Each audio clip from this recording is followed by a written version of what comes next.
Well, good evening, friends, and welcome to the podcast. I'm really glad you're here. We are here tonight with our good friend Midge Rosebrook, who I'm sure is a very familiar face to you. He's a good friend of mine and probably a good friend of yours as well. And if not, he soon will be after tonight.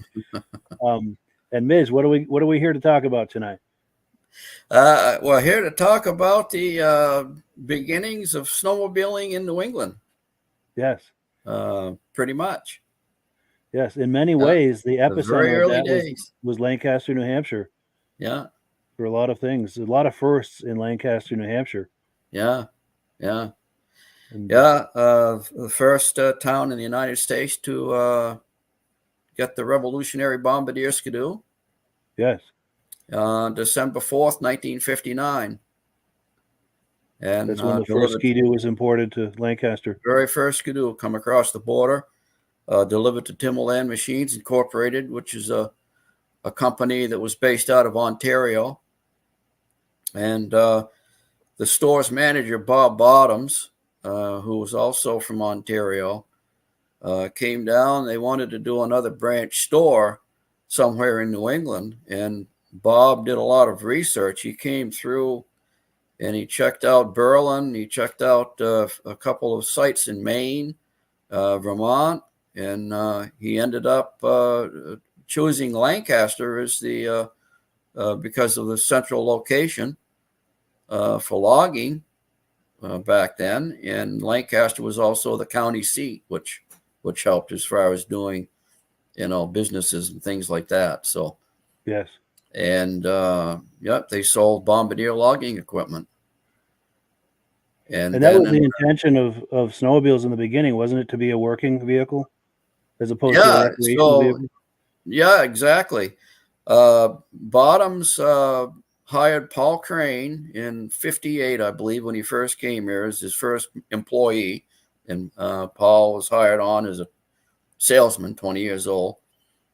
And shortly after that, J. Armand Bombardier invited Bob Bottoms to Velcourt to test this little over the snow vehicle that he had designed for trapping and large logging operations. And he said he thinks it might replace the sled dog.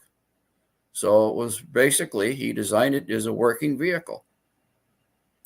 So Bottoms and Crane went up there to check this out, and they gave the green light to Paul to test the thing out. So Paul jumps onto it, drives it up and down the road there at Valcourt, because back then it was a gravel road in Valcourt. It's a pretty small, tiny town, Sure. rural town in Canada at the time. And so Bottoms, the genius that he was just a pure. He had a business head, and he saw dollar signs. I think when he saw that little sled going, this is going to be a recreational boom in Sure. the And that it future. was. Yeah, I think he saw that. So he ordered one. He says, yeah, we'll take one. And well, the darn thing sat around the shop for about a year. And because of the price, I think the price was like $900. And this was in 1959, Wow. 1960. That's a little spendy, So, yeah. well, I mean, you could buy a new pickup for that back then, Sure.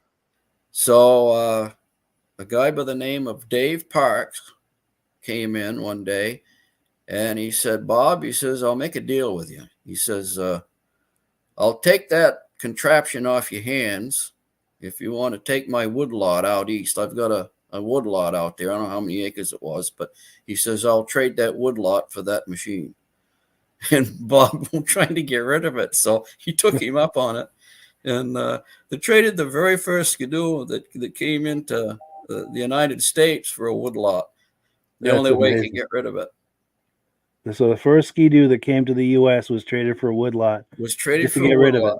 Yeah, Wow. to get rid of it.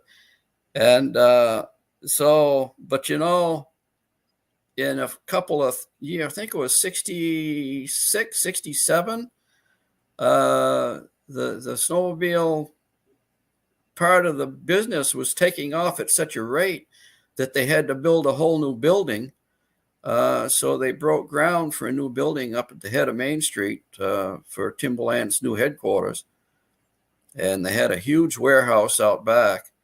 And by 1969, 1970, they were shipping over 10,000 skidoos every year to a vast network of dealers here in New England, from Maine, Massachusetts, Vermont, New Hampshire, and it just took off. Yeah. And now that's a perfect segue into a video clip that we have. In fact, let me put the menu up. We're on item number 1. We've been talking about Timberland machines here these last few minutes, and we've got a video clip where Midge and I did a site visit a couple of years ago to the first and second location that he was just talking about of Timberland machines, where they were importing the Ski-Doo snowmobiles into the U.S. Through Lancaster. Plus, this video clip also has a site visit to the old Timberland race trailer. So let me get that queued up. We'll take a look at that, and I'm going to encourage our viewers to please make comments, questions. If you have questions about anything you're looking at or comments, please leave them in the comment section and we'll take a look at them. We've got comments coming in already after the video here. We'll take a look. But yeah, let's take a look at this video clip real quick and have a look at some of the first sites associated with the Ski-Doo snowmobile. This is the original site of the old Sherman Motors building that was purchased by Timberland Machines back in 1958.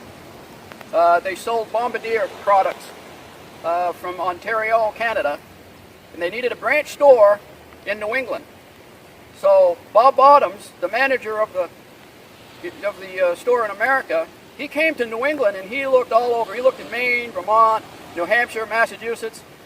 He did an extensive search, and he just happened to look at Lancaster as being the center hub of logging back in the 1960s and the late 50s, and he settled on Lancaster as the branch store. And behind me is where the old Sherman Motors building was. It was a Dodge dealership. They went out, he purchased the building, and this is where the original Bombardier Ski-Doo came to America in 1959, right here. December 4th, 1959, the first Bombardier Ski-Doo came to America. They imported right into the building that stood on this spot. This building is not the original building. The original building was torn down. This building was further down. They moved it up here. This building belonged to the old Thompson Manufacturing Company.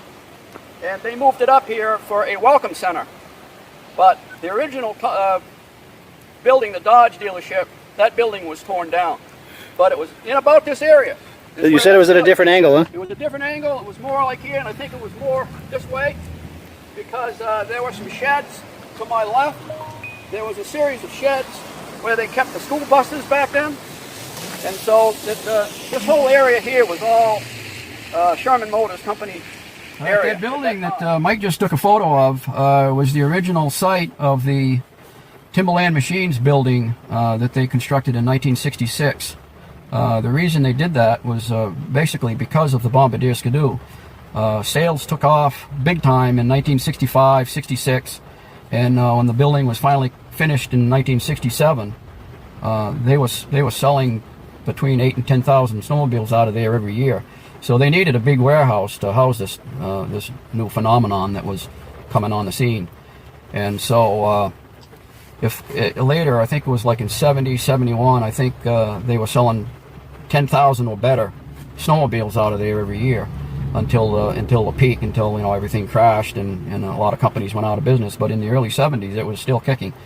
And if you would consider this, Timberland Machines had a big racing program, and Bob Fortin was the captain. Bob Martin was a team member. Timmy White, Frank Dodge, and so on. They had a pretty good race team there. They even built a little race shack out back specifically to work on the sleds. And the story was that Bob Bottoms would take $100 off from each crate that they were putting out of there. He would take $100 from each sale of the sled and putting it towards the race program. So you're looking at $100,000 race program. That adds up fast. And $100,000 back in 1970 and 71 was a huge amount of money. So you can see why Timberland Machines did so well on the racetrack was because they had a lot of funding behind them, and Bob Fortin was getting paid a salary, plus he could make anything that he made on the racetrack he could keep. So he was taking home $1,000, $1,500, sometimes $2,000 on a weekend from his winnings, and he didn't have to pay for any of the parts because Timberland Machines racing program furnished him. He could go to the stock room and grab a cylinder and a piston and whatever whatever he needed to win races with. So it was an unbelievable program, and it put Lancaster on the map big time, because everywhere Timberland Machines raced, they had Lancaster, New Hampshire was Timberland Machines on the side of their race van, and the 45-foot box, and that was an incredible time period, really, back then. Yeah. To have our town be so well represented by a snowmobile race team. Yeah, for sure. And, is there a picture of that truck and trailer anywhere? Do you know? I think there is, and I think it's on the Stockwell Road right over here. So if you want to drive up there, maybe we can. Yeah. Yeah, I think. Nice. Yeah.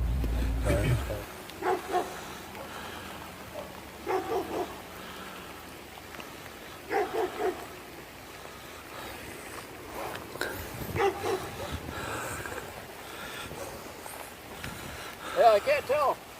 There's not enough scratched away to be able to tell.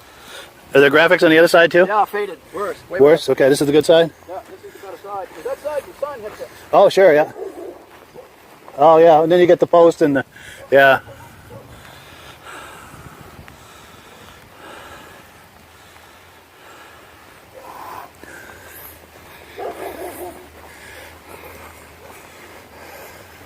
Is there anything on the back side, any graphics? Yeah, there is.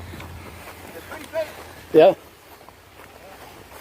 Now, there used to be a railing on top, and I used to climb up to watch a race. Oh, an observation? Bob Bottoms and some of the dignitaries from Timberland used to get up on top to watch the races. That's wild. So this may not be that trailer, but you can get a shot of how the graphics were on the side of that race trailer, other than it being white and not yellow. Yeah. It's pretty much how it looked. That is wild. The history we're looking at there from back in the day, with the race program, Timberland Machines race program, and the first and second location. Now, a couple of quick comments I need to make on this. This first location where Midge was standing there, he is literally a stone's throw from the backside of the Lancaster Motel. And I mention that because the Lancaster Motel is very, very supportive, not only of this podcast, but to everything that Midge has been doing with the Eastern Snowmobile Racing Hall of Fame, and just snowmobiling in general, past, present, and into the future. I'm going to pop a graphic real quick for the Lancaster Motel because they're good friends of ours. I encourage you to support them. If you're thinking about a snowmobile trip that includes a lot of snowmobile history, there's no better place than the Lancaster Motel. Their numbers on the screen here, and they also have a seasonal deal where you can rent a room by the month or by the season. Bring all your gear and your trailer and your sleds up, bring it up once, and then just travel back and forth with your vehicle. It saves all that towing. Just something to think about because they are very, very supportive of all of the vintage activities that Midge and I do, as well as modern snowmobiling and all of that. And then there's another story. I'll let Midge tell it. We pulled up to this place, the second location for Timberland Machines, and there was kind of an incident there, if you will. They wouldn't let us film. Do you want to tell that story, Midge? Yeah. Mike and I was standing there, and I was talking it up like in the video that you just heard, and all of a sudden this car comes screaming around the corner, and the guy says, "What are you guys doing here?" And well, we're just talking up this building, which used to be Timberland Machines. And, well, you're not supposed to be here. You're not supposed to be on this property, and no photos. Okay, so Mike and I left, and it's almost like a big black SUV. It wasn't an SUV, but it was it might as well have been a man in black pulling up there. Exactly. Oh boy, he just chased us out. Yes, and the compromise we reached with him is, he wouldn't let us videotape there, but I said, well, if we take a couple of still photos, and I got the still photos from two different angles, and then we went to another location, and we just sat in the car, and that's where Midge and I were talking about this, the commentary that you heard.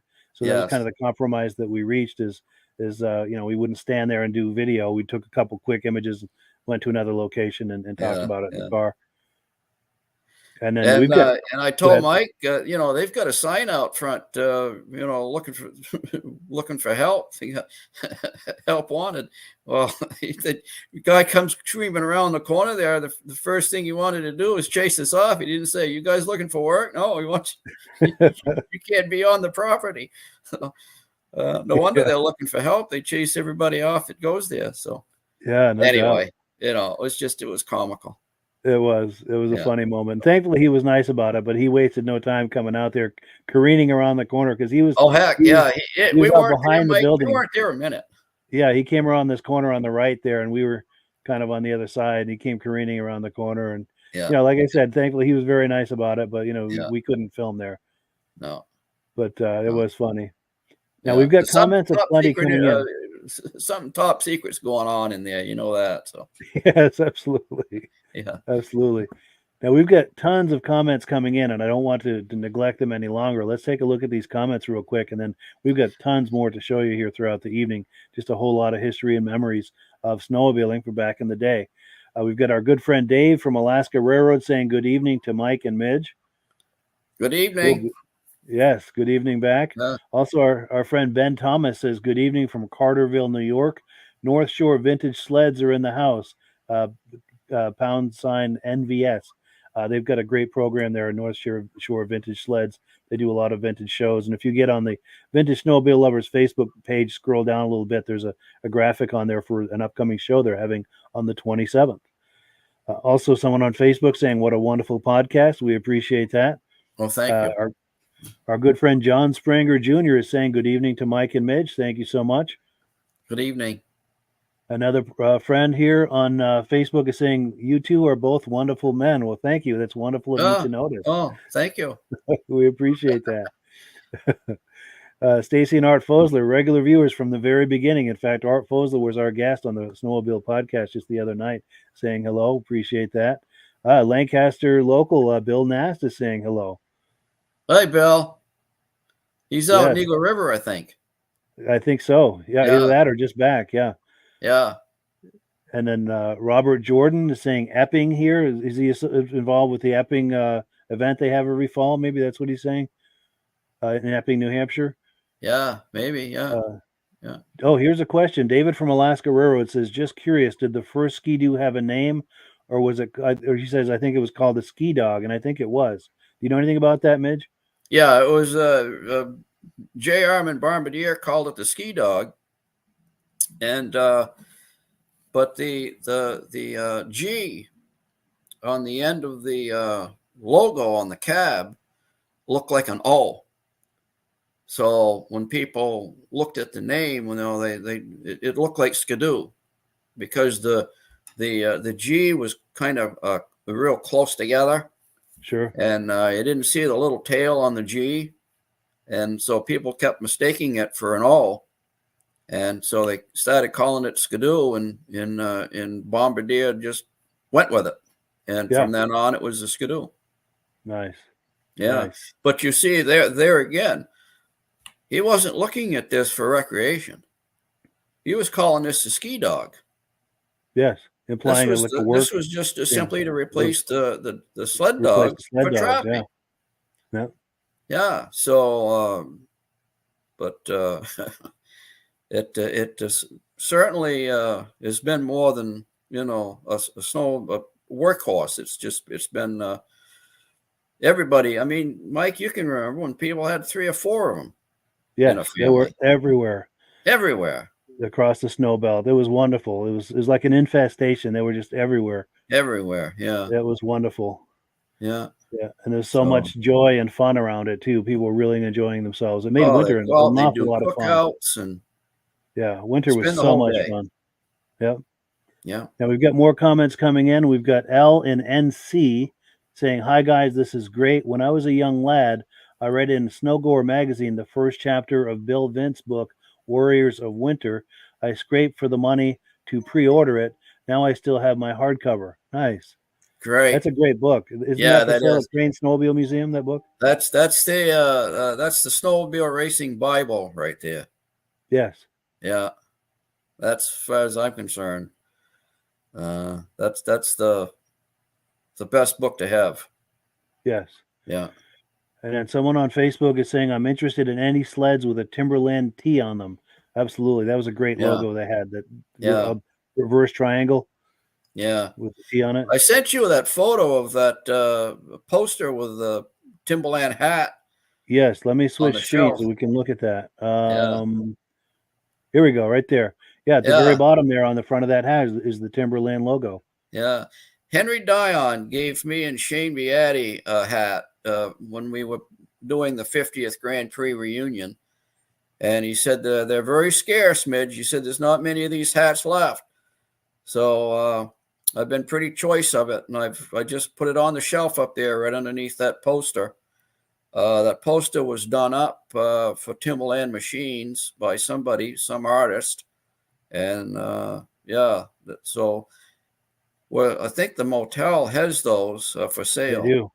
And Last I knew, yeah. Yeah, the proceeds go to the Hall of Fame. So Yes. yeah, I'm not sure what they're getting for them, but I'm not sure either, but it's reasonable. It's not crazy money. not crazy money, but it's a nice poster. It is. And yeah. we were at one time the snowmobile capital of the world. Now Eagle River's probably taken that away from us, and rightly so. I mean, Eagle River is the granddaddy, but before Eagle Lancaster River, got there first. we were first. We were Yes. racing in 62, 63, 64. Yeah. We even beat Eagle River by 1 week in 1964 when they first started. Yeah, they raced That's a week amazing. after the 64 Grand Prix. Sure. So yeah, their first race. Sure. Yeah. Now we've still got comments coming in. We've got our good friend Reese Fleury saying good evening, gentlemen. Appreciate that. Someone else saying good evening. Here we go. Someone was saying I was in Lancaster last July. Oh, this is John Spranger Jr. He went by Crane Snowmobile Museum. He said luckily Paul Crane came up and talked to him, and they had a great visit. Paul said that Midge was out of town, but maybe next time he'll have a chance to meet you, Midge. John Spranger, yeah, absolutely. Yeah, and I think you and John have been introduced on Facebook too. I recognize all these names that have been popping up. These guys are very loyal to this podcast, and we appreciate that. We very much do. Yes. Yeah. And someone else saying good evening to Mike and Midge. We appreciate that. Kevin Culhane saying good evening to Mike and Midge. I thought it was at 9. Glad I checked. Yes, the Sunday podcasts are at 8. The Thursdays are at 9. Yeah. So yeah, sorry for the confusion on that, but that's how we do it. We've got something every Sunday night here in this time slot, 8 p.m. In case you're just coming here for the first time, every Sunday night we've got videos here, vintage snowmobile related videos. Tom Bewick says, good evening, guys. Loving all the history, and we appreciate that. It was a print error in the brochure also. He says, do instead of dog, and they stuck with it. That's right. Yeah. Yeah. And then John Spranger Jr.'s brother, James Spranger, is on here, and he's saying, good evening, you guys. We appreciate that. Well, cool. Wow. So what we've been looking at here is just one of the many things going on in Lancaster as far as history. Now, we've been talking about Paul Crane, who was the first American to ride a ski-doo in the U.S. or Canada, and he is the owner of Crane's Snowmobile Museum. Every year, the first Saturday in February, he puts on a vintage snowmobile show. This year is going to be his 10th annual, and he wants to kind of take it to another level because of the anniversary. He's got extra trophies, extra categories. I'm sure a whole lot of other fun surprises at this show. It's a show you don't want to miss if you're in the area, and if you're planning to drive any distance. The place to stay, of course, is the Lancaster Motel. Let's pop that graphic. And I'm purposely promoting the Lancaster Motel an awful lot because they do a lot to support this podcast, as well as the Eastern Snowmobile Racing Hall of Fame, the museum, and everything related to history in Lancaster, which we'll be getting more into later. But the Lancaster Motel was also where they would hold the awards ceremony for the Grand Prix back in the 60s and 70s. So the Lancaster Motel is very much tied into all of this. So we want to make sure and send them some love as part of doing these videos. But let me get the menu back up.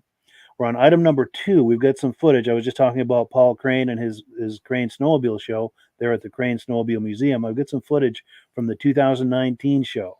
So let's take a look at that, and we'll catch you on the other side for comments. And please leave comments, questions as you're viewing this. Let's take a look.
Purchase of mine. It's sort of a special race model from Kawasaki. It's got the 4/6 is special porting that wasn't done on other Is that one with the motors. twin spark plugs on each cylinder? Twin spark plugs in each cylinder. Sure. Yeah. Nice.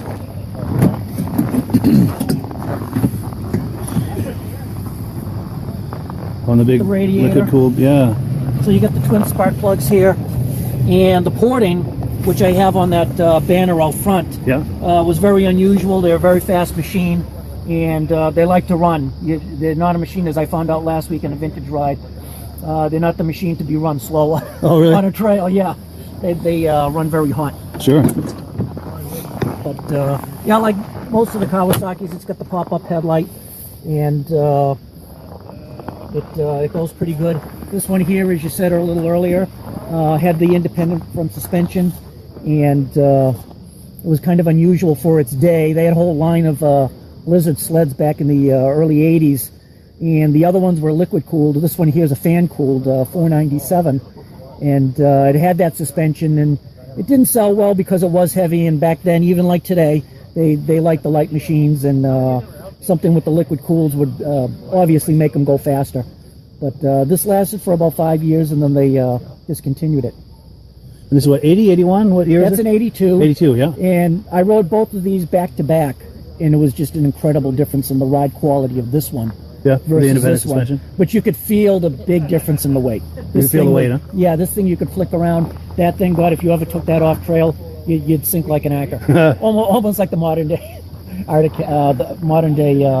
Yamahas. Yes. As people like to joke. Known for being real heavy, yeah. Yeah, but if you're looking for a nice, comfortable ride in rough terrain, then this is the sled that you chose, because back then the grooming wasn't like it is now. Yeah. So, you know, you leave in the morning now and it's flat, and you come back and it's a little bumpy. Back then it was bumpy the whole time. Yeah. But if you're in tight, twisty trails, that's more of a nimble sled that you would want versus something like that.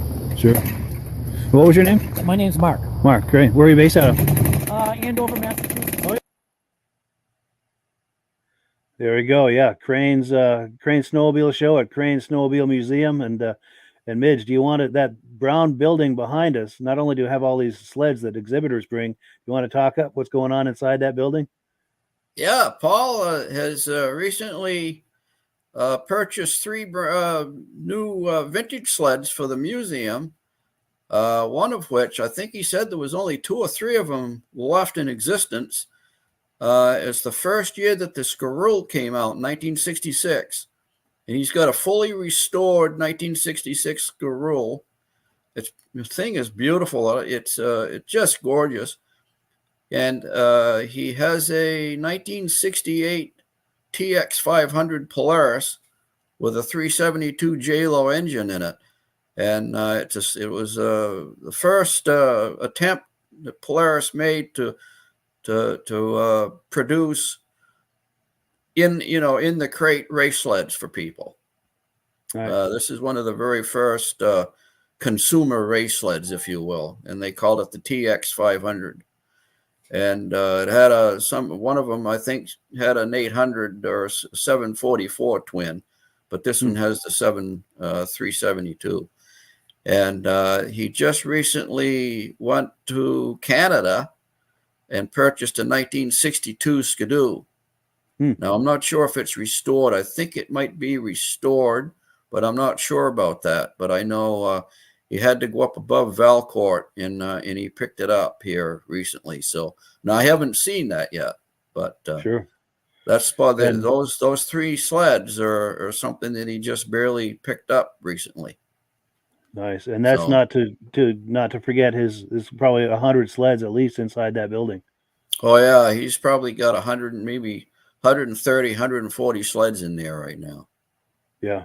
Yeah. And that makes the crane show really special because not only do you have all of these sleds that have been brought there that day by exhibitors, but there's another 100 sleds inside. So I mean, it's Right. double your pleasure, double your fun, if you will. Yeah. You get the sleds outside and the sleds inside, and of course they've got burgers and chili and things cooking inside. Yeah. So you can have You have a something to place eat to and get go in and warm get up. warm. Yes. Where a lot of places, a lot of vintage shows during the winter like that, you don't really have a lot of places to maybe go in and get warm. Yes, you're outside the whole time. So Cranes, the museum, you not only go in and get warm, now you're looking at 140 sleds in there. So yeah. So that makes it an extra special show as far as I'm concerned, yeah, but absolutely. having it at the museum because you've got all, like I said, you've got all of these sleds outside plus another 100 plus inside. Yeah, And like you're you said, right on plus the ability Corridor to, 5. So if you wanted to go for a little snowmobile ride, you could. yeah, just like this guy coming through here, he's going on the trail. Yeah. So if you can snowmobile to it, you can come by car.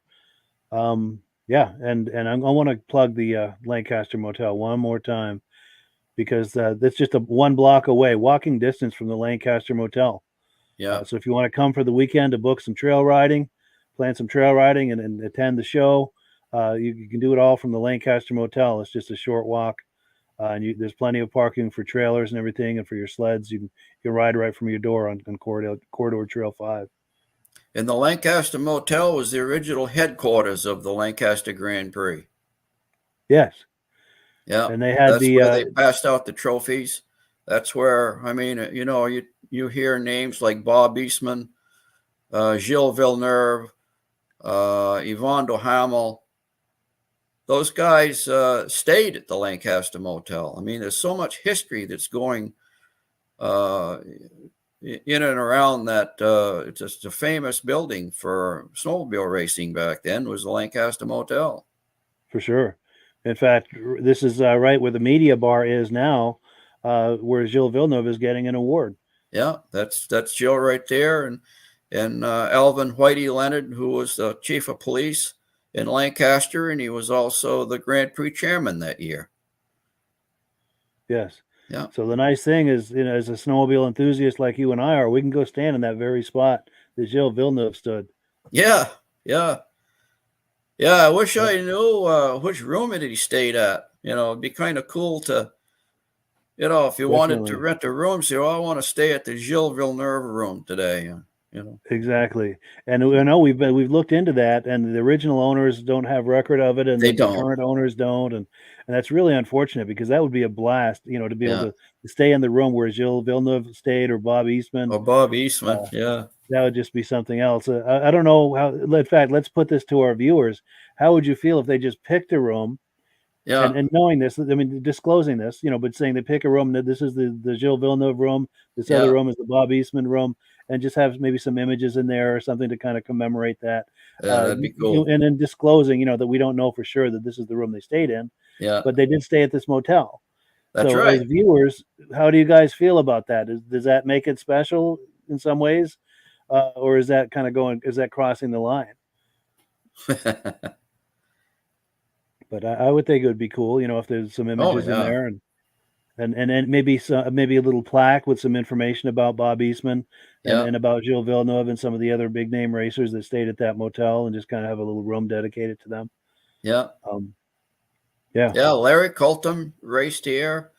Davey Thompson, if you're an Attic Cat fan. Big names. Jim Adama raced here. The Trapp brothers raced here. Yeah, so many big names. Big names. Yes. There were 10 or 12 45-foot tractor trailers lined up on the backstretch at one time at the Grand Prix. All factory tractor trailers. That's amazing. Yeah. It was the place back in the day for sure. Yeah. Oh, and we have comments coming in here. Let's see if we've got answers to our question about the idea of the rooms. Jim Gauchione says, "Good evening. Always great to see you, gentlemen. Thank you so much." And then Ben Thomas says, "Yes, dedicate rooms." And, and as far as I'm concerned, as long as we disclose that, it's not being dishonest, but they did stay at that motel. Yeah, that's exactly right. Someone else is saying dedication to racer would be great. David from Alaska Railroad says it would have been awesome if each room could have been called by the racer's name that stayed in it. That would be amazing. Oh, yeah. And then Ben Thomas is saying it's another way to introduce guests to the rich history. Absolutely. Yeah. Reese Fleury says it's a great idea. Someone else on Facebook says great idea. Then someone else is saying just staying in the hotel with all of that history would be awesome. John Spranger Jr. Absolutely. Oh, yeah. And that's why we name drop the motel, constantly with the podcast and everything we're doing, because they do a lot to support us. In fact, they have a after party. They host an after party after the Eastern Snowmobile Racing Hall of Fame induction ceremony. They do that for us every year. And it's just a wonderful way to kind of complete the circle, if you will, of all of this snowmobile history and everything that everyone's doing to keep it alive. The Lancaster Motel is a huge part of that. And 1 year there, I asked Ruby if she could do up special drinks for some of the inductees out for the after party. I said, could you have them do like a 440 or the Kilkenny Cup or the Adirondack Cup or special drinks? And so she did. I remember that. I think there was one called the Stinger too, wasn't there? Yeah, I think so. Yeah. I'd like to see purple Power Lube. Being a cat guy, I couldn't resist, right? Yeah. In fact, let's put it out there to our viewers. What would be some good drink names? Because this comes around every year. We could run this by the motel and see if the bar, would be open to naming some drinks. What to the viewers? What are some interesting drink names that are associated with vintage snowmobiles that might be fun to name some drinks after? Yeah. And Stacy and Art Fosler are saying they like the idea of naming a room. Well, cool. So we've got so much more to look at. Let me remove this and get back to the menu here, see what our next thing is. We're going to visit. This is a site visit that Midge and I did a couple of years ago. We went to the actual site of where they used to have the Lancaster Grand Prix snowmobile races back in the 60s and 70s. So we went to the site of that, and we just kind of talked it up, walked around, and looked at what it's like now. But it's kind of cool to talk up what was going on back in the day. Let's take a look. As you can see, this sign up here, Lancaster Fairgrounds, home of the Kilkenny Cup. This is the site, this field, where we had our 50th reunion of the Lancaster Grand Prix. The Grand Prix ended in 1977, and for years later, nobody even thought about it. One day, it was in 2009, when I was working for North Country Ford. My friend Bob Martin, who used to snowmobile, he raced the Timberland machines back in the day. He was one of the top riders, and he's in the Hall of Fame now. Bob came in with a program of the Northeast Speedway over in Waterford, Vermont. He used to be a stock car driver, and he used to race over there. So when they had their 50th reunion at the old Northeast Speedway, he went to it and he brought in a program. And as I was thumbing through it and looking at the old car photos and things like that, all of a sudden I blurted out to Bob, "Geez, Bob, you guys ought to have a 50th reunion of the Lancaster Grand Prix." The minute that came out of my mouth, I couldn't forget that. It consumed every minute that I wasn't working at North Country Ford. I was thinking about having another Grand Prix. First few people I got a hold of, Shane Beatty, his dad Mike, who used to be a Grand Prix chairman back then. I talked to Mike before he passed away. Talked to Bob Clark, who was a chairman back then in the day. Of course, Bob Martin. And we decided that, yeah, we should do a 50th reunion of the Grand Prix. Now, in 1964, Lancaster had a bicentennial, and for the Winter Carnival, we had the Grand Prix Snowmobile race as part of the Winter Carnival. So we celebrated Lancaster's bicentennial by having that snowmobile race. It turned out to be, they kept it up, and it turned out to be probably the largest snowmobile event in New England at that time. And so for our 50th, guess what? That would be Lancaster's 250th birthday. Wow. So we're not only celebrating the 50th reunion of the Grand Prix, we're also, again, celebrating Lancaster's birthday, their 250th. So Shane Beatty was voted in as chairman at the Snowdrift. The Snowdrifters, by the way, were the ones that put on the original Grand Prix. So the Snowdrifters are the ones that put on the 50th reunion. We voted Shane Beatty as chairman. The whole town came out to help out with this race. And we had to do it right. We had to do this thing right. The Grand Prix was an important race back then, and to do a 50th reunion, we can't do anything less than the best that we can do. So we haven't raced since 1977, so we're green at this. So Kenny Boland, who was on the committee, he happened to be online one day, and he came across ice racing over in Boonville, New York. A guy by the name of Ed Stabb was the head of that Northeast New York speed. I can't think of the Northern New York Vintage Snowmobile race or something like that. That's what they call it. Anyway, he asked Ed if he couldn't maybe join us in the meeting at Shane's house via voice thing with a phone. And so he told us about this guy by the name of Ed Stabb, and he's going to give us pointers on how to do this race. So he sets the phone in the middle of the table, and we're talking to Ed Stabb, and just before at the end of the conversation, Kenny pipes up and he says, "Ed," he said, "would you come and help us put this race on, and how much would it cost?" Ed Stabb said, "Absolutely." He said it would cost $2,800. Now, bear in mind that $2,800 was for the insurance. In other words, Ed Stabb and his whole staff traveled 6.5 hours to come here to help us put a race on for free. Wow. We gave him 3 rooms at the motel, and they came and did that for free for us. That's amazing. So, and it was a huge event. It turned out to be an absolute huge event. There was probably 4,000 people that showed up. They were clocking the 800 Chaparral, the 72 IFS Chaparral, to clock on the backstretch at 96 miles an hour. Wow. On this little 3rd mile oval here.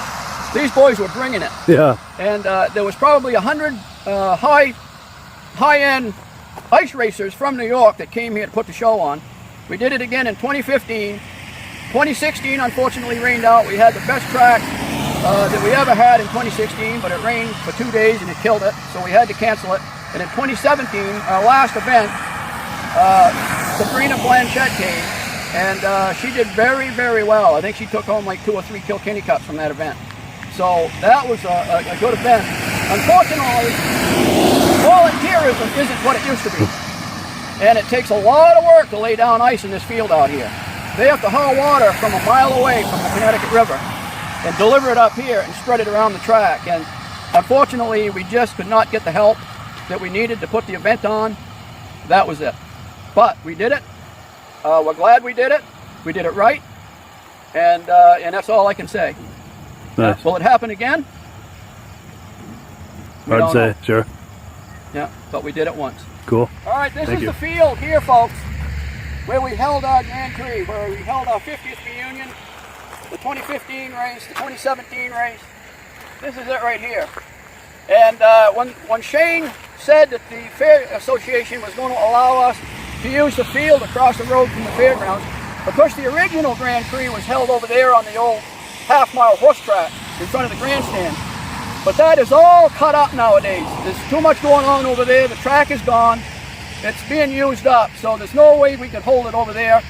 It was unsafe in the day that they had it over there anyway, and the reason they had to move it further north was because of the safety. However, this field wasn't, this was woods back then, and they went, took a bulldozer, and they opened this all up and for more parking for the fairgrounds. So, when Shane Beatty said that the fairgrounds would let him use this field for the Grand Prix race, I'm thinking, boy, I don't think that field is big enough. But then I came up on a Sunday in 2015 to man the booth in the commercial hall advertising for the 50th reunion of the Grand Prix. I came up, I had my little Jeep, and they sent me down here. And the place was packed, so they sent me all the way back down to the end of the field. And honestly, I thought I was going to have to pack a lunch to get back to the road. It was so big. It doesn't look that big from the road, but let me tell you folks, it's a huge field. It goes all the way down to the tree line. There was plenty of room for a nice third-mile track out here. And the straightaway was long enough, so they were kicking up about 96 miles an hour. Wow. So yeah, they were sending it. That's cool. Yeah.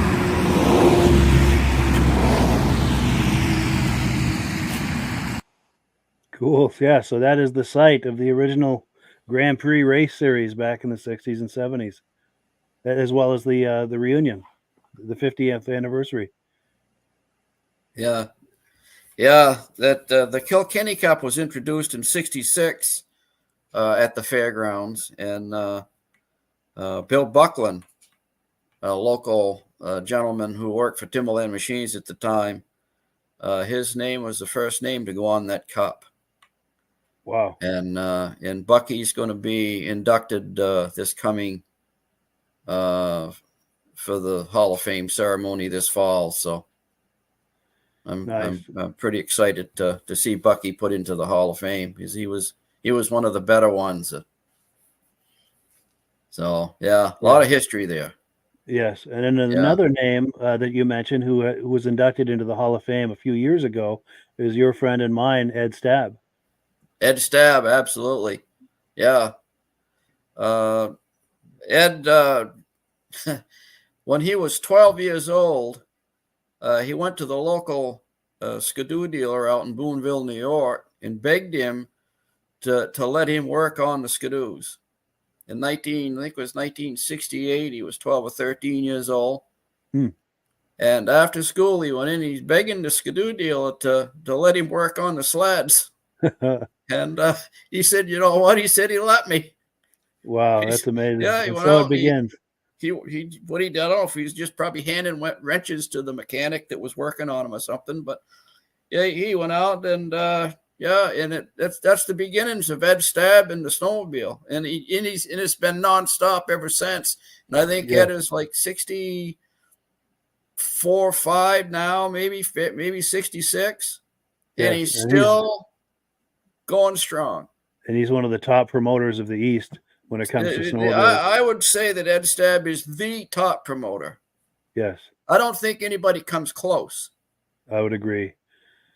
Yeah. In fact, the national event in 2002, I think it was, he organized that out in Old Forge, New York, and that was a very well-run show. Oh yeah, absolutely. And he helped put on our 2016 national show here in Lancaster. Yes. At the fairgrounds. Yeah. No. Anytime Ed Stab has anything to do with snowmobile vintage shows or snowmobile racing, they tend to run a lot more smoother. Yes. The attention to detail is very impressive. He just He knows what he's doing. Yeah, and he's been That's doing all it for he's a ever long done. time, and he's really good. He's got it down. Oh, yeah. And the other question I wanted to ask you about this Grand Prix, before it was the Grand Prix, what was the name of it? And also, what was that considered some of the earliest racing in New England? Yeah, I think Lancaster held the very first snowmobile race this side of, I'm going to say this side of Lake Ontario. Wow. Of course, out in the Midwest, when Polaris, the rear engine snowmobiles, Polaris and Arctic Cat, I think they held some small races out there in the Midwest before that. Mm-hmm. I would almost guarantee they probably did. Sure. But as far as the East, I think I'm quite sure Lancaster was the first town to put on a snowmobile race, and they did so in 1962, and then again in 63, and we called it the motorized toboggan races. Sure. And then in 1964, the race was going to be a side event for Lancaster's 200th anniversary. Mm-hmm. So they decided to up the name game a little bit and give it a fancier name. So they came up with the Grand Prix. Nice. So nice. that stuck. Yeah. Good. Now we've got comments coming in. Did you have more to add to that thought, or? No, I think that's about all I have. All right. Yeah. So we've got comments coming in. Let's take some comments. We've got some good drink names here. Someone on Facebook is saying the Blizzard. Excellent name. Absolutely. Oh, and I got to love this one. Amsoil Ale. Goes down nice and easy. I hope Rob is watching. Yes, I hope he's watching, definitely. And then here we go. The Wizard Blizzard drink. John Spranger Jr. That's a good one. Absolutely. And then you just noticed the Ski-Doo on the sign. He loves it. Kevin Culhane is saying. And Reese Fleury will know. Ed Stab is a great guy. Reese Fleury is out in upstate New York. I believe he knows him. And also we've got Pong by Atari Tim A saying good evening to all. Also another testimonial for Ed. Ben Thomas says Ed Stab is a great guy, a pillar in the vintage snowmobile community. I second that. A pillar is a good analogy for him. That's a great way to put it. Absolutely. Yeah, a true treasure. Yeah, and good friend to you, me, and a lot of us. Yes. I couldn't ask for a better friend either. No. Oh, no. Yeah. So I'm going to. And we'll see Ed at the show. Oh, he's at Crane's? Yeah. So if anybody wants to meet Ed Stab in person, Ed said that he was going to be at Paul's show. It would be worth a trip just for that. Yeah, absolutely. I'm looking forward to seeing him. He was there last year. Yeah. And it'd be wonderful to see him again this year. He's a wonderful guy. I can't wait to see him. Yeah.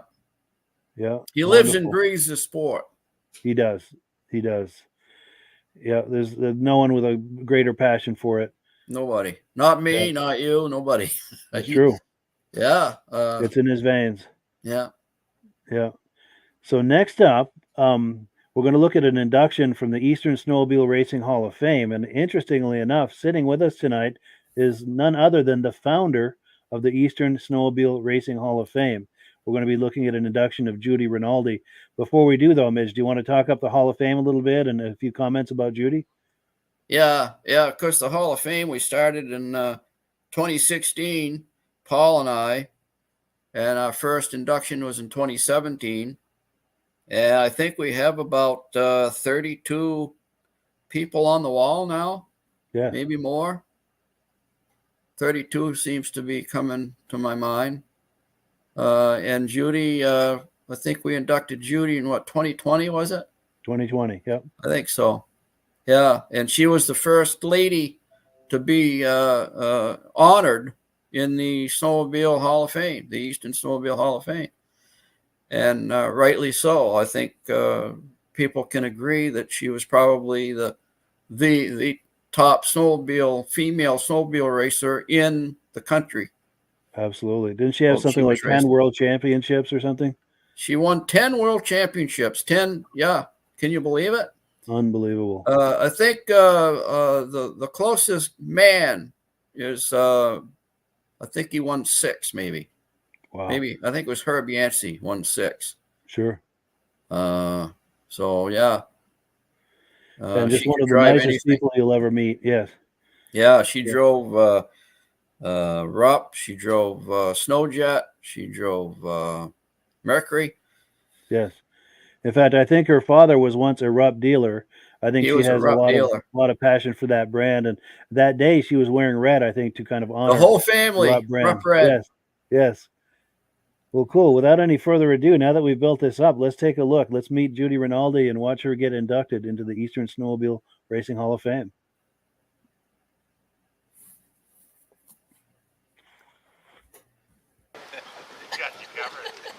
The next inductee is Miss Judy Rinaldi.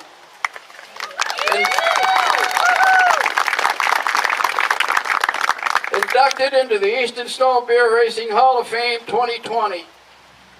This is very short and sweet, folks, as far as the record goes. We wouldn't have we wouldn't have page enough to put down all of her wins and everything that she's done in her career. Claude Hebert had sent me this. It's a sort of a short and sweet written article about her career at one of those whiteout events over in New York. And when I saw that, I said, that'll be enough. That'll do it. And it's an amazing career. So I'm going to start. Judy began her racing career in 1973, and by 1980, she was considered by most to be the best woman racer in North America. She was only 17 when she set the women's land speed record for snowmobiles at 72.4 miles an hour and nearly set the men's record of 94 miles an hour, but blew a piston 20 feet short of the finish line. Racing Rupp sleds from her father's dealership, Judy won 10 Snowmobile World Series championships. She was the youngest woman to win this title, and after her 9th championship, became the first man or woman to win 9 titles. From Warner's, New York, she also drove Mercury, Snowjet, Arctic Cat, and Skidoo sleds. On the very same day in 1980 that a USA Olympic hockey team beat the Soviet Union to advance to the gold medal round, Judy Rinaldi won the World Series of Snowmobile Racing in Waldham, Saskatchewan, Canada. Ladies and gentlemen, the great Judy Rinaldi is in the building.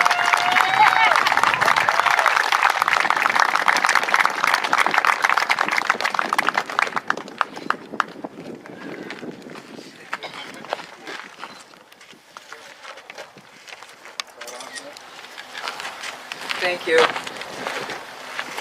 I'm very honored. I'm going to be like Paul, crying here. But anyways, thank you, Jamie, my family for coming down. Jody, Frank, James, Julia, Ian, Tracy, and Beth. I really appreciate you guys coming down here all this way. It was a long trip, and I'm so glad I came. And my son-in-law, Jay, stayed home to hold the fort down. And I have a business that I run, and I'm really glad that he stayed home. But I don't know what else to say besides I really miss my dad, he's the one that got me started, and he's in heaven looking down on me. And I just appreciate, yeah, I know he is. I appreciate everybody, and I'm not really one for too much words besides thanks an awful lot. Hey, Judy. Hello, goodbye.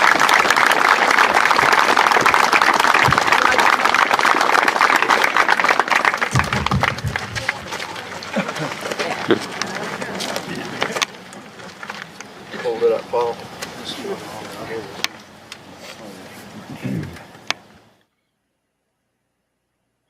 Yes, the great Judy Rinaldi inducted into the Eastern Snowmobile Racing Hall of Fame right there at Crane's Snowmobile Museum in Lancaster, New Hampshire.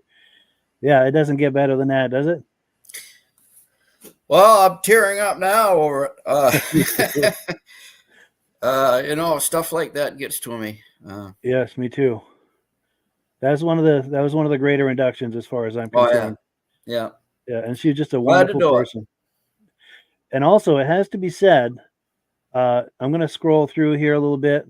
Behind all of this is just a who's who of Eastern snowmobile racing. There's Ed Stab back there. Let me see. Yeah, right there on the left. Yeah. That's Ed Stab and his wife Heidi.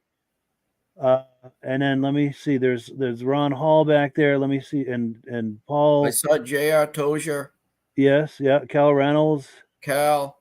Let me see if I can get okay, here we go. So there's J.R. Tozier in the back wiping his eye. Is that Bruce Dunham, the yellow hat? Bruce Dunham is there. Then Cal Reynolds in the yellow jacket. Bob Martin. Oh, okay, yeah. And Ron Hall. Yeah. Ron Hall. On the right is Paul Lamontagne. Yeah, there's Paul. Yeah. It's like a who's who of Eastern racing. Absolutely. And I have to say, and I've said this before, and I'll say it again, and I say it multiple times because it's really important.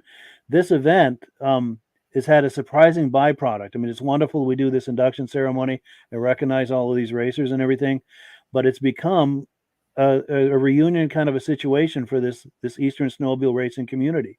It's the only place, I think, for a lot of us to gather on a yearly basis, and a lot of inductees, past, present, and future, show up just for the social experience, because it's a social event to see all these people that they've raced with years past. And just personally, I find it's wonderful. I've become friends with many of these legendary racers, and it's such an enriching thing in my life. It's just wonderful. Absolutely, Mike. And these people are so down to earth and so humble. Yes. But you know, they raced each other for 10, 12, 15 years back then. They saw each other, you know, all weekend long. They might have even stayed with each other in the motels. When the motels were booked, they had to double up, triple up sometimes, you know, to have a place to sleep. Yeah. So, and they have a few drinks at the bar afterwards. And then when the snowmobile racing scene was over with, they went back to their day jobs. And for the next 40, 50 years, they lost touch. And it's like you say, it's a family reunion with these people now. They're making connections again with each other. Yes, and there's just so much joy, so many smiles, and so much joy at these events. And if any of this sounds interesting to you, please join us. What is it, September 10th, the next one? Yeah, I think so. Yeah, I've got a calendar I have here. to look, but I think that sounds right. Yeah, I've got a calendar. I'll have it in just a second. September 7th. September 7th. Saturday, Okay. Yeah. First Saturday in September. Okay. And I hope you will decide to join us. It's right there in Lancaster at Crane Snowmobile Museum. And the Lancaster Motel is just a short walk away.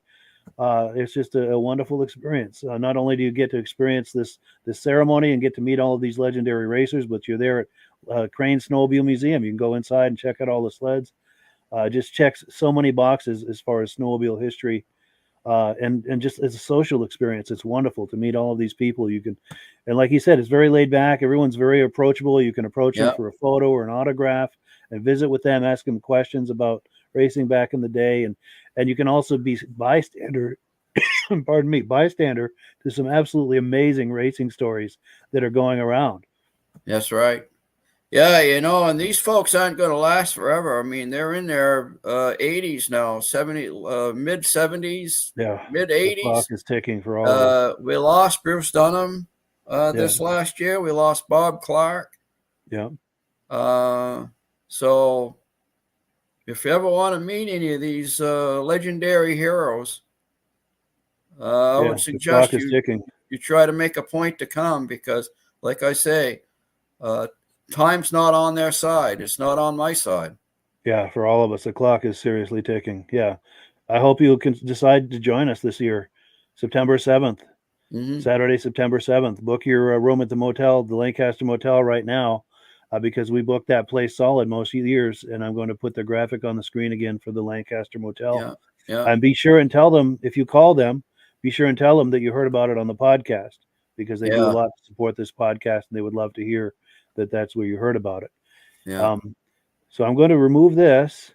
We've got plenty more to come, folks. We are just getting warmed up. We're on item number 4.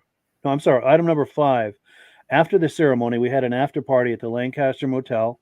And at the after party every year, I try to catch up with all of the inductees for an interview. And thankfully, I was able to catch up with Judy for an interview.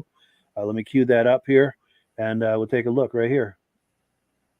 My name is Judy Rinaldi, and I was very honored to be inducted into the Hall of Fame today. My whole family actually came down today. My daughter and my grandson and my granddaughter and a bunch of friends and 2 of my cousins. So I definitely had a great time. I don't really know what else to say besides being very honored. Saw a whole bunch of my old friends. Diane Baker, who was a really good friend of mine, was here today. And that's about all I really have to say. I don't Sure. really say a lot. That's all right. Do you have any thoughts about maybe some of the favorite sleds that you rode, or favorite racing locations, or favorite specific races, or any stories about races that stand out? You know, this one particular race where, you know, something happened that stands out, or... I think when we were in Saskatchewan up in Canada, I remember going into the feature and then pulled the sled out to run the final race, and they forgot to put the carbides on the sled. Uh-oh. I was in panic mode Yeah. because they actually waited for me to put the carbides on to race the Oh, they waited for you. They Wow. waited for me, yeah. So that was one of the things I remember that was very tense. Yeah, no doubt. Other than that, my dad was my biggest hero in the whole world. Yeah. I lost him back in 1978 of a heart attack. Oh, no. But I have a watch that my cousin made. It's absolutely gorgeous. Oh, and that's a photo of your dad. Oh boy, it's Of you and your dad. Oh, let me get the good angle. There we go. That's better. Yeah, that's beautiful. Thank you. Yeah, you'll keep that forever. He was my hero. Yeah. Now, was he into racing as well? Is that how you got into it? Is through him, or? He used to sell rough snowmobiles. Yeah. And so we started, he had a couple on the show. We had a little barn shop down where we live, and he threw a snowmobile in the back of his pickup truck, and we just went down to Honeywell, Pennsylvania, and I raced the race down there and won it. That's how we got started. So, and then after that, I just fell in love with the sport. My father actually fell in love with the sport, and I kind of fell in love with it because he was in love with it. Nice. So, Nice. yeah, he was a great man. Everybody Good. loved him. Sure. So, any thoughts about Rop? Is that why you're wearing red today? Is that kind of to honor the brand, or? Yes, my Good. father loved Rop. And Yep. Paul Lamonte, he's a great man. Today he was inducted too. Yes. Yes. Yeah, he was a Rop rider for a while, wasn't he? Yep, and I didn't really know him. Yeah. But today, yeah. Had a chance to get to know him and visit with him a little. Yeah, Wonderful. and Elaine, his wife, so it was Yeah. great. Well, good. So Good. Well, thank you. Any final thoughts or anything else you can think of to add, or? I had a wonderful time. The people are wonderful, and snowmobile racing was definitely a big part of my life. My dad, like I say, I truly miss him, but my whole family came down today, so it really made up for it. Yeah, that's huge. It was big. Yeah. Well, thank you very much. Well, thank you for I the appreciate it. Thank you. Cool. Yeah. So the great Judy Rinaldi inducted into the Eastern Snowmobile Racing Hall of Fame. It doesn't get better than that. And it just happened to stop here. This is two legends, two Eastern Snowmobile Racing legends on the screen right now. Anything to add to any of that, Midge? Or? Yeah. Do you ever notice how the great ones are always humble? They sure are. Just a wonderful, wonderful lady. Yes. And Paul, Paul, I've known for a while now. And I don't know if I ever told this story on the podcast, but back in, I think it was 1969 or 1970, Paul actually came into the office at my Uncle Dick's golf station. Bob Fortin was in there, and I think Conrad Rollins was in there working on his sled, and Paul stuck his head in the office door, and I'm man, I was just starstruck. Yes. I mean, there was no bigger name in the East there for a while than Paul Lamontagne. And, for sure. you know, and I could see that he was about my size. And I'm thinking, wow, you know, yeah. So, and then, of course, now I've got to know Paul, and, yeah, great people. Yeah, I think it's safe to say you and I have both become close friends with him. And in fact, here's a nice shot. I don't remember which year this was, but I think a couple of years ago. Yeah. You and I standing here with some legendary racers, just having a wonderful time visiting and joking and laughing, and yeah, it just doesn't get better than that. To me, this image tells it all, you know. Oh yeah, yeah. Who would have ever guessed? I never would have guessed in a million years that I would be able to stand shoulder to shoulder with some of the greatest Eastern snowmobile racers in the history of the sport. Yes, yeah. And these two that you and I are hanging out with here are some of the greatest, the absolute greatest. Yeah. And it's wonderful to see them every year and hang out with them. And, yeah, it's a wonderful thing. Yeah. Well, we've got comments coming in. Let's take a look here. Oh, here we go. Jim Holbrook wants to know, where did the name Kilkenny Cup come from? That's a good question. Yes, there's a township to the east of Lancaster called Kilkenny, and it's a charted town, but it's out in the mountains, so there's nobody lives there. It's an unpopulated township, and so that name Kilkenny, and I think too they were going to have a Kilkenny ski area out there at one time, and Bob Bottoms was involved with that. It fell through, unfortunately, but I think that's where Bob Bottoms picked up that name Kilkenny, and that's what he called that cup, was the Kilkenny Cup, and that's where it came from. Yeah, that would explain it. Sure. Yeah. Sure. And then we've got Tim Bewick saying R5C. I think he's talking about the Corridor Trail 5. Is that what he's talking about there, do you think? That goes right through the Lancaster and the Lancaster Motel. And Yes, yeah. That actually goes right beside the museum. Yes, Crane Snowmobile Museum, and then the you just does a little short jaunt down the sidewalk and through the park, and then you're right behind the motel. Yes, yeah. And then we've got David from Alaska Railroad saying, "Good job, Judy." Absolutely. Yeah. Oh, and here, Pong by Atari Tim A says, "Very humble, classy lady." Yes, one of the nicest people you will ever meet. Oh, for sure. Oh, and David from Alaska Railroad says, "That watch of Judy's and her dad is priceless. I love it." Yeah. Absolutely. Yeah. And then Pong by Atari Tim A says, "My first motorized toy at the age of 11 was a Rupp Speedway Scorpion mini bike that my parents bought me, and that was in 1972. Very cool. Cool. Yeah. So, any more to add to this, Midge, before we switch gears, or? Well, you know, when Judy mentions her dad, he was there. There's no question in my mind. He was there with us in spirit, for sure. That he was there watching her be inducted that day. Yes. And also a shout out and a thank you to the Lancaster Motel for hosting this after party.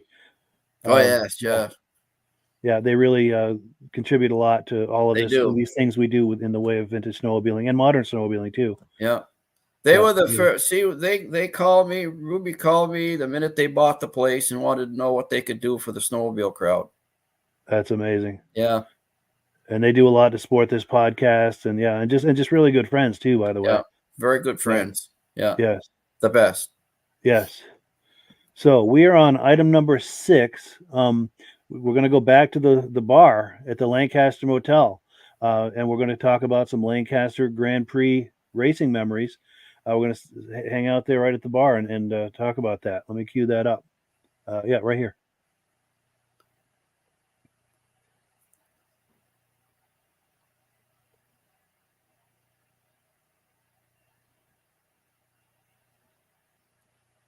Okay, folks, as you can see, by the decor that we have behind me here.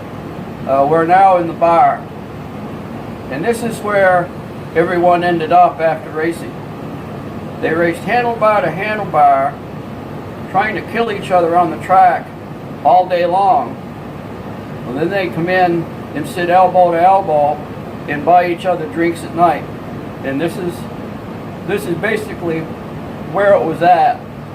Everywhere when you raced during the snow belt, they always ended up sitting at the bar, having a drink.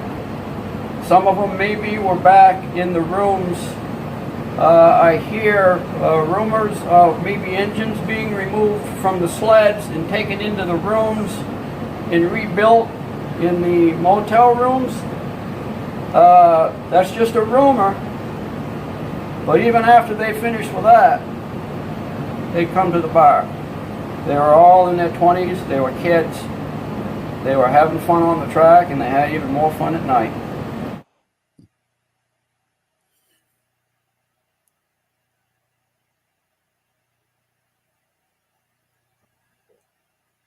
Yeah, the Lancaster Motel, man, it doesn't get better than that. That's funny. And I have to say too, there's a hidden door, kind of a corridor. Let me see if I can find it. Right? Do you see that eye sign, the eye chart? Yes, To the left of that, of those shelves, you open that up, and there's a secret room, and they've got a smoking room for cigars. There's a humidor. That other door to the left of that is a humidor. Yeah. You can buy yourself a high-end cigar and then go in the other room and smoke it. And it's if anybody really nice is into cigars, that's the place to go right there. Yes. Yeah. And they have a huge fan on the ceiling in there that sucks all the smoke out. Yes. Yeah, absolutely. In fact, I've been in there when people are smoking cigars, and I really don't even know the smell of smoke. And I can go in there and hang out with half a dozen people around me smoking cigars. Yeah. Barely notice. It's nice. Yeah. Yeah. And then we ask people, please patronize the Lancaster Motel, because they do a lot to support snowmobiling, past, present, and future. And we like to complete the circle. So, if you're in the area, stop by for a drink and support them, because they do a lot to support us, or stay there if you're passing through, or to come for any of these events, the Crane Snowmobile Show, which is coming up on the 3rd of February, or the Eastern Snowmobile Racing Hall of Fame induction ceremony, September 7th. Book your room early, especially for the induction ceremony, because many years we booked that place solid. So if you're thinking about joining us for that, make your reservation now, even if you can. And mention the podcast. Line dancing there too now. Yes. Yeah, they do. Every other Wednesday, my wife goes. Nice. Yeah. Yeah, a lot. They have 40, 50 people line dance there now. So if anybody's into that. Yeah. Yeah, it's funny. I'm not a dancer, but it is fun to watch line dancing. It's a fun thing to watch. I used to do that years ago with my wife, but I'm not, the brain waves don't reach the feet in time anymore. I hear that. Yeah, for sure. Well, cool. So let me pull this down, and we've got one more video clip to look at. This is going to be an interview with Paul Crane. About a year ago, they had a send-off party for the Nast Beatty racing team at the Lancaster Motel, because they were going to be leaving in a couple of days for Eagle River in Wisconsin. So they had a send-off party for them. They had the race sleds there in the lobby, and a lot of people associated with this were there, and we were having a great party. I happened to catch up with Paul Crane there. I asked him if he'd like to talk up his upcoming Vintage Snowmobile Show, which is for last year, but everything that he's talking about applies for this year. So we've got that interview clip plus some footage from last year's show. So I know that was kind of a mouthful, but that's what it was. Let's take a look.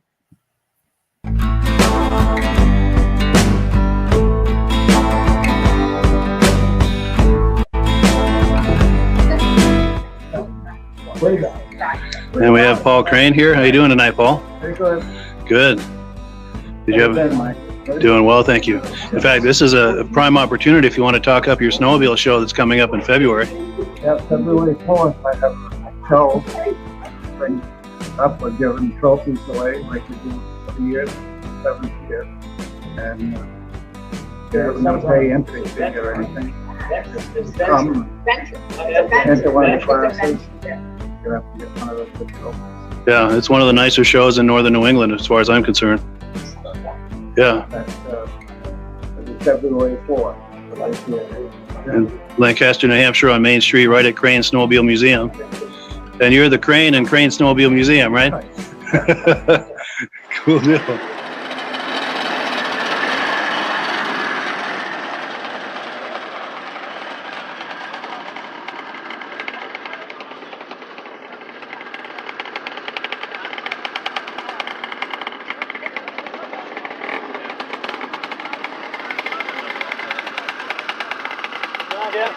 Good, you?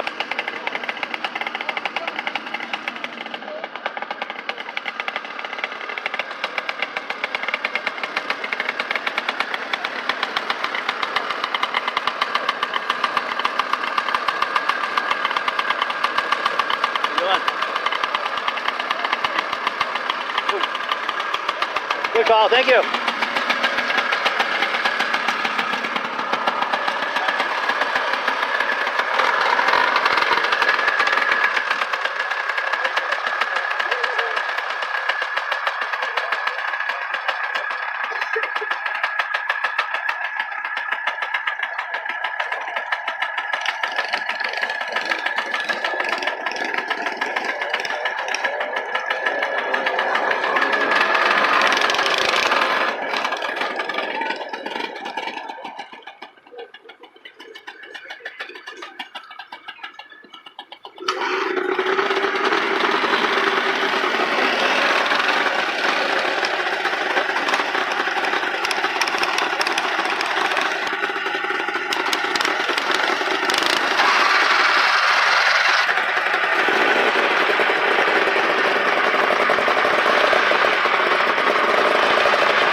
Yeah, it's funny, that Raider. I was waiting for him and waiting for him because I knew eventually he would take off and get into it, and I wanted to get that shot. It just took him a minute to kind of. You don't often see those at the shows, but they're a very unique machine. Yes. And here's the graphic for Crane Snowmobile Museum. I hope you'll join us this year, February 3rd. It's just, I think, a weekend after next. It's a wonderful snowmobile show. I hope it's not as cold as it was last year, Mike. Me too. That was cold. Yeah. That was better. Oh, gee. Yeah. But one of the big sells with this show is, you get all of the sleds that the exhibitors bring, and then you got that big building behind with another 100+ sleds in there. Right. Crane Snowmobile Museum. That makes it a really special show. Right. And I have to mention right here, do you know this guy, Walt Selly?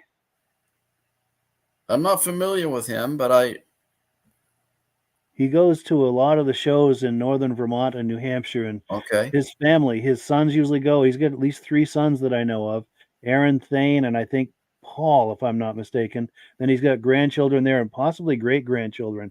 And as a family, they've got a significant collection of sleds, and they do a lot of the older sleds, the antique sleds like these, and a lot of the rear-engine sleds. They've got a really impressive collection, and a lot of them they restore themselves, and it's really fun hanging out with them. I've always wanted to catch this gentleman here, Walt. He's in his 80s. I've always wanted to catch him for an interview, and if he's there at the Crane Show, I'd like to try to catch him for an interview. Yeah, I'll have to meet up with him too.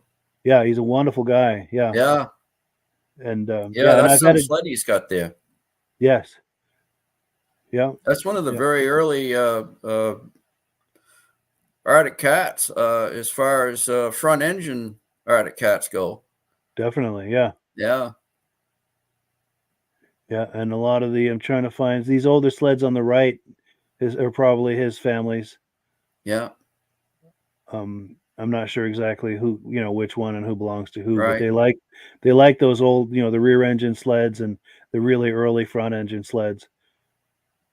It's a really nice collection, a nice collection, and they're nice people to talk to and hang out with. Yeah. And I've got another quick story. I want to find just the right spot. Now, you saw how vehicles and snow right here. See the trail riders going by? That's Corridor 5. Yeah, that's Corridor Trail 5. And as we're at the show, the Crane Snowmobile show, there's trail riders passing through, and they're saying, wow, look at all these old sleds. Yeah. Well, Jason Gibbs, your friend and mine, he usually brings a Polaris RXL to that show. Yes, he does. This one year, he had that idling, and he had it running and everything, and he got on it and took off. And as he's taking off, these trail riders are going by doing like double and triple takes. Like, what the heck was that? That RXL is one of the sexier sleds you'll ever see in your life. And that one too is a 440 triple. Yes, yeah. So she was making some noise.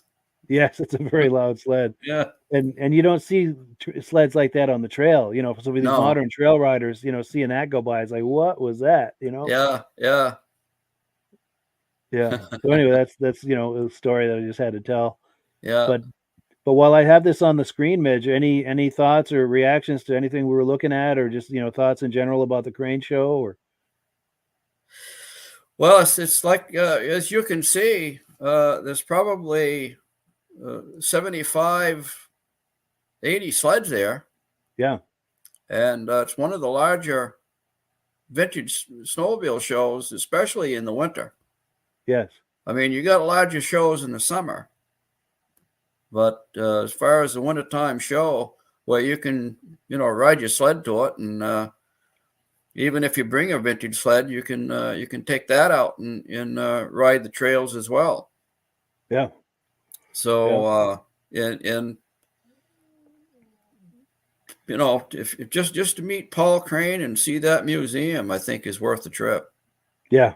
It adds so much to the show. You see all the sleds outside, plus go inside for the museum. And then, of course, Paul Crane, who we've been talking about tonight, he's the first American to ride a Ski-Doo snowmobile in the U.S. or Canada. And he was involved in the importation of the very first Ski-Doo snowmobile into the U.S. And I think he set up some of the first dealers in the U.S. too, didn't he? Yes, he did. As a salesman for Timberland Machines, he helped set up some of the very early dealers. And here's another thing, too, people might not know. Paul Crane is in the International Snowmobile Hall of Fame out in Eagle River, Wisconsin. Yes. He was inducted in 2015 out there. Yeah. So just to go and have a chance to visit with Paul Crane himself. Yes. For everything that he did for the snowmobile. Yeah. And he's the co-founder of your Eastern Snowmobile Racing Hall of Fame. Yeah. If I understand correctly, he was also one of the founders of the first snowmobile club in America. We didn't even talk about that tonight.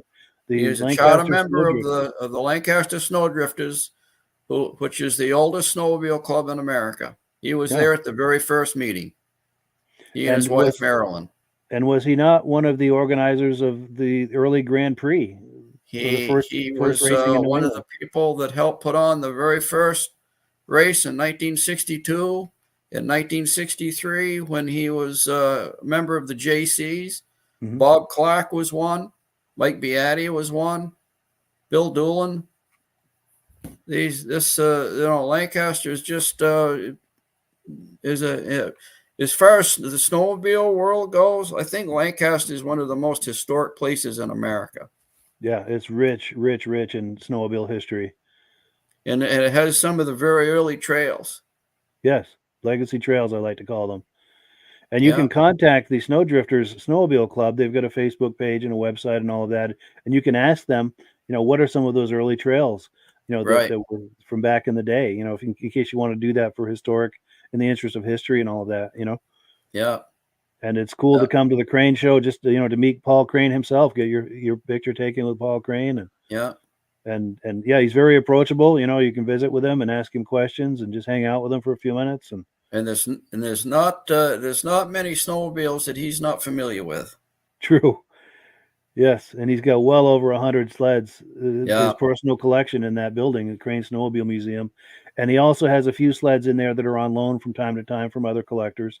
Yeah. But it's majority of that collection in there are his sleds. Yes, it is. Yeah. Yeah. He's got Bruce Dunham's 800 Blizzard in there, 72 Blizzard. Yeah. And Bruce Dunham is in the Hall of Fame. Yes. Yeah. Yeah. Yeah. And we've got more comments coming in. Did you have more on that, Midge? Or I think that's about it for me. Yeah. All right. So David from Alaska Railroad says rebuilding engines in the rooms is awesome. In the 90s, I used to rebuild engines in my spare bedroom over our house. Cool. Gas carb cleaner could be smelled throughout the house, I'll bet. Yeah.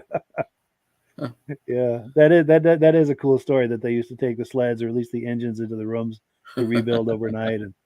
And James Spranger says, another great show, Mike and Midge. Thank you so much, James. Looking forward to having John Spranger Jr. on the podcast in the very near future. Looking forward to that. That's going to be fun. That's actually he and both John Spranger Jr. and his brother James are both going to come on the podcast sometime next month in the very near future. Cool. Dave from Alaska Railroad says, great show, Mike and Midge. We appreciate that. Pong by Atari Tim A says, thanks from Michigan, and I'm so glad I found your channel. We're glad you found it too. We appreciate your supporting this. Reese Fleury says, same day as the whiteout here in New York. Yes. Oh, and here we go. Reese Fleury says, I remember Thane Selly. I haven't seen him in years. That was the Selly collection we were talking about. Let's see. Someone on Facebook says, thank you to Midge for sharing all of that wonderful history from Lancaster. John Spranger Jr. Cool deal. Let's see. Question for both Mike and Midge. Have either of you ever been to the Eagle River Museum? It's very awesome. I will be there in 3 weeks. I have not. Have you, Midge? No, I've never been out there. I would love to go out there and see that for sure. No, the furthest I've been is Boonville. Sure. Now, Mad Dog is saying some interesting history. Nice show tonight. Well, thank you so much. Yeah, we appreciate everyone joining us tonight. And yeah, this was an awful lot of fun. The good news is... you're going to turn that on. Please. Oh, the light... You just turned the light out on me. There. Uh-oh. Okay. That's a sign. But where was I going with this? Oh, the good news is we've got enough footage to do this for another couple of Sunday nights at least, maybe even 3 more Sunday nights, at least 2 to 3 more.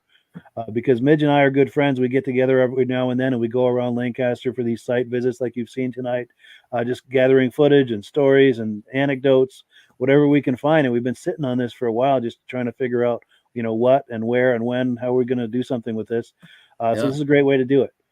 And we're having a blast doing it. And we're glad that you guys are having a good time doing this with us. So for the next few weeks on Sunday nights, 8 p.m., wherever you're viewing this, just circle back 1 week's time, 8 p.m. next Sunday night.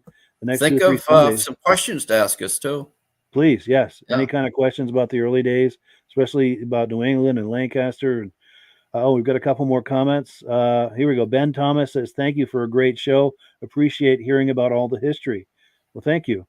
Reese Fleury says, great show, guys. Thank you. Well, cool. Yeah, this has been a wonderful time. Yeah. And we thank you for joining us. And any final thoughts, any parting thoughts, Midge, before we wind it down? Just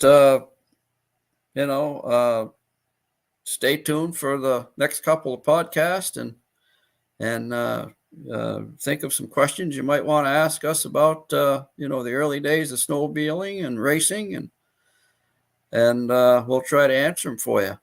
Yes, and like I said, we're just getting started. We've got plenty more footage in the vault. And please consider joining us at the Crane Snowmobile Show, February the 3rd, Saturday after next. We would love to see you there. That show is an absolute blast. Yeah. Big And then, show. Of course, yes, and then of course, Midge is the founder of the Eastern Snowmobile Racing Hall of Fame. They have an induction ceremony in Lancaster, New Hampshire, at Crane Snowmobile Museum, first Saturday every September, this year will be September 7th. Please think about joining us for that. And if you are thinking about joining us for that, book your room now at the Lancaster Motel. I'm trying to find the graphic because most years we book that place solid. So you want to book now if you're thinking about joining us. Here's another graphic with their number on there. Pardon me. And if you give them a call, please mention that you saw this on the podcast. Anytime you reach out to them, or if you show up there, just to show up at the bar for a drink or something, please mention the podcast. They would love to hear that because they do a lot to support the podcast and the Hall of Fame and Crane Snowmobile Museum and local trail riding and the list just goes on. They do a lot to support snowmobiling, and I'd like to encourage the snowmobiling community to complete the circle and do what you can to help support the Lancaster Motel. They do a lot to make all of this we're doing possible. And a couple last quick comments. Yes, Glenn Ford, who I met in Old Forge a couple years ago, says, most enjoyable guys. Thank you so much. Pong by Atari Tim A says, thank you to Mike and Midge. They appreciate it. And we appreciate all of you guys who are viewing. Yeah, and with that, this time I think we're really going to close it. But thank you so much for watching. Stay tuned for more of this next week, 8 p.m. Eastern time next Sunday night. And can't wait. All right. Have a good one, everybody. Take it easy. All right. See you, Mike. Take care. We'll talk to you. All right.